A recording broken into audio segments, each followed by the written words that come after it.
Hello everybody, welcome to Gussied Up. Today I'm going to show you how to make my German chocolate frosting, which goes good on any chocolate cake that you want to use. If you want, you can also go back and watch my one bowl chocolate cake. It's very, very classic. It's a simple recipe that pairs beautifully with this German chocolate icing. If you haven't watched it, go back and watch that video. Or you can use a box, I don't care, right? Because when you're talking about German chocolate cake, what you're really thinking about is that icing. And that icing is a combination of kind of a caramel and a custard that's cooked together. So we're gonna add in 1 can of evaporated milk. That's our liquid. To the evaporated milk, because we want it to be caramelly, we need a lot of fat. So we're adding in 1.5 sticks of butter. That's gonna be all the fattiness and the richness for this recipe. And then 1 cup of brown sugar. You could also use granulated sugar, that'd be fine too. And that's just a packed cup of brown sugar. I like the flavor of the brown sugar a little bit better because it has that, like, those molassesy notes to it. Now you're gonna cook this over medium low until everything melts. All right, so just kind of encourage the butter to break up. This is room temperature butter, clearly. I'm cutting it with my little offset spatula. And you're gonna let this cook and melt together, and before it gets really, really hot, we're gonna temper our eggs. So tempering the eggs is pretty important. If you don't do that in this recipe, you're gonna end up with scrambled eggs, which is gross, right? Eggs cook at 145 degrees, which is significantly less hot than simmering liquid, right?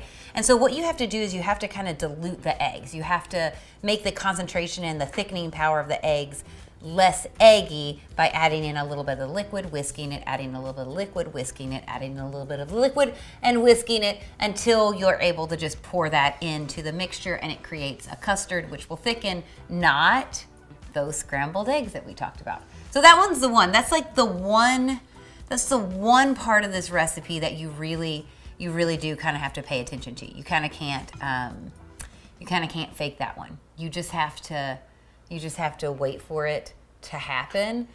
And it takes a minute. You just whisk for a second, add a little bit more liquid, whisk for a second, add a little bit more liquid, whisk for a second.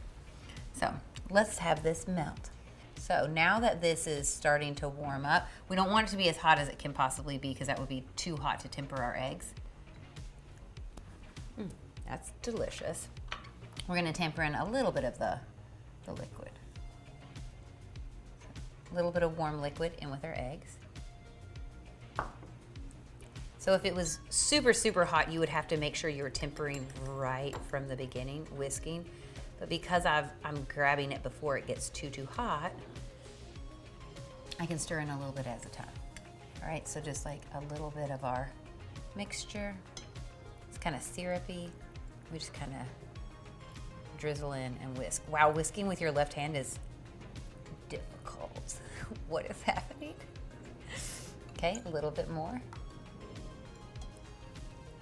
Whisk. Oh my gosh. Look at my dexterity right now, everybody. Unbelievable. So German chocolate cake does not actually, it's not from Germany, right? German chocolate cake is named after the person whose last name was German who invented this style of cake. So it's not actually a German cake. It's just named after a person who was named German. I'm waiting for there to be like a very popular cake that's named Phillips, right? Wonder what that would be. What kind of cake should I invent that could be named after me? Maybe like, it would be blackberry, like a blackberry bourbon cake, right? Like a cooked bourbon jam. Okay, see, I added about a half a cup of my liquid, and you can see that it's like much thicker, but also very whisked together. Ooh, hold on. I gotta get all of them. And now I'm gonna give this a little stir too. And I'm gonna wait for my butter to melt down all the way before I drizzle in those eggs. And that's looking good. Again, you wanna make sure that you're stirring because there is so much sugar in here. It does want to start to caramelize. And as soon as we add those eggs, they are gonna want to start to thicken.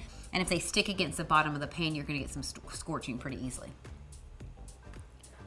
Okay, we're looking so good. All right, so as you can see, our butter's almost melted. So let's go in with our egg. Now this part you do have to pay a little bit more attention to, right? So I'm gonna whisk with my little bitty tiny baby whisk, hold please, with my normal size whisk, I'm gonna whisk the entire time to add those eggs in. Just so in case there's like a part that I didn't mix up well enough, if there's like a real concentrated yolk in there, I'm not gonna end up with a scrambled egg. So this is the part, it's a part to pay attention to. I keep saying it because it's a part that even when I'm hurrying, I always want to rush through, and you just kind of can't rush this process, right? Okay, beautiful. Now, this needs to come up to a simmer, and then once it comes up to a simmer, you're gonna cook it for 10 minutes. That 10 minutes timer, that like actual amount is pretty important to know. Okay. Now, this is looking really good. Our timer has started on our 10 minutes. I really like a toasted nut because it makes the flavor more deep and more nutty and more delicious. But if you like a more tender pecan inside of your frosting, don't worry about it. Don't toast your nuts. It's also a slightly quicker, if you don't toast them, it's like a little quicker.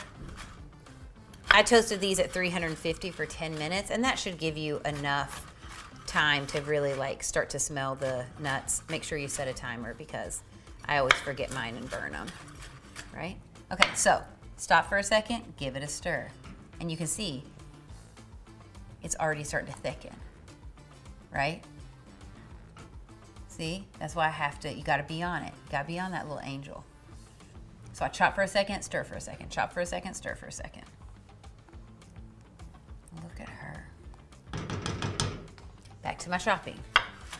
And as soon as it gets done, as soon as we have that 10 minutes of cook time, we'll stir in our coconut, we'll stir in our nuts, we'll stir in our vanilla and the salt. I put a pretty aggressive amount of salt in it because I like, I don't know, I really like balanced desserts. And that's one of the ways that we're kind of gussing up this recipe, is to bring it into the modern world by making it a little bit saltier, right? So this is a cake that my grandmother made often, but it was always very, very sweet. Like, it's not too sweet, but it definitely was a sweet cake. And so I want it to feel like, I want it to taste right for the modern palate, which tends to like sweet and salty together, kind of in a the salt's a little bit more aggressive in modern desserts than it was a little bit ago. And so in a traditional recipe, you might see like a half a teaspoon of salt in this. I go 1 to 2 teaspoons of salt because I really want a lot of salt in, I want that a lot of salt flavor in my icing. It smells so good. It really is like, don't taste it with your mouth though, because it's so hot you'll burn your mouth off. Man, it smells so good. Like evaporated milk, butter, and sugar are delicious together. You want these to be kind of rough. Some pieces real big, some pieces little. It gives it nice texture for your cake. You don't have to be perfect about it. I will save a few of these, just to garnish the top. Nope, I already chopped on that one, not that one. That one looks pretty. I just put 3 little, when I garnish, I put 3 little nuts on the top. 1, because I think it looks cute. But 2, it also signifies like, there's nuts in here in case people have a nut allergy, right? Uh-oh, hold that, come back. I will come in, oh, I gotta grab my whisk back. I will come in just now and give it like a little whisk just to make sure it's nice and smooth. Yeah, it's looking great. Okay. That looks good. Okay, we're gonna turn off our heat. See how it's holding those bubbles? That kind of lets you know the texture of it, the like thickness of your frosting. Now we're gonna go in with our pecans. Okay. I love those little bitty tiny pieces that go in. You know, like almost like the pecan dust. I like those.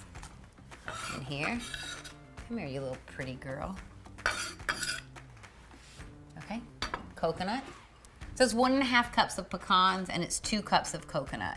This is a shredded coconut, like shredded and sweetened. If you want to have less sugar in this recipe, like if you're looking for something that feels even more modern because it's less sweet, you can, by all means, use the unsweetened coconut. Salt, 1 to 2 teaspoons in 2 parts. A little vanilla. It's also very delicious if you sub in bourbon. I do that often to make it like a Kentucky chocolate cake or a Kentucky German chocolate cake. This little guy can cool for the next couple of hours in your refrigerator, but I have some that I've already made. It's cooled down, and you can see how different the texture is, right? So this will go over a cake, but it's gonna slide off versus, right? It's like thick. We're gonna put on some frosting. And just pile on about half. I just like it to be naked on the sides, right? So I put a lot of frosting into the center, but not all the way to the edge, right? I kind of encourage it to go out to the edge, but I don't go over the edge because then it'll fall over. I want it to just be peeking out. Then we take our cake, flip it over, kind of settle him in. Now, we're gonna put the remaining icing on the top.